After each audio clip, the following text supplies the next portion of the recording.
So mga me, a day of my life, a stay up of me. Si Shasha, sinasanay ko na siya at may portabag pa ang bata. Okay, Tams? Forward nga tayo, naliguan ko na sila sa mga oras na to at ako ay maglilinis dito sa kwarto namin. Syempre, may pa-vacuum tayo sa surface pero not sponsor. Ay Rugo, wala tayong kasawan pagpapalit ng bedsheet at binaligtad ko na nga yung foam. At nagpalit na nga ako ng bedsheet sa mga oras na yan, punda, lahat-lahat, o, di ba? Okay, Tams, napakaganda ng bedsheet. Siyempre, magbe-break ako, kakailan ko ng content, balik to the reality tayo, maglinis tayo, at gagamitin ko na ang pangmalakas na kumbak na nainutan ko pa sa Shopee Face as later, o, diba? Use na abuse talaga ngayong araw na to, Diyos ko, pati sa pinaka-electric pan ko, napakalikabok, ay, ngayon ko nalinisan, Diyos ko, 2024 ko pa nalinisan, pero nalinis ko naman yun 2023, grabe kayo.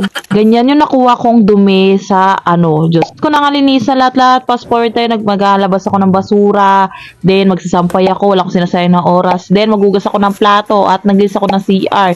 Syempre number 1 yan, Diyos ko. Mga anak ko, hindi ko hinahayaan. O, tinitignan-tingnan ko pa rin sila. Yan, nagtudor TikTok ang mga bagets. Nung natapos nakita, Diyos ko, ang sarap sa pakiramdam na pakalinis ng bahay at pinatulog ko ng aking anak atong bedsheet at below dry ko lang. At ayun lang, maraming salamat sa panonood. Love you guys!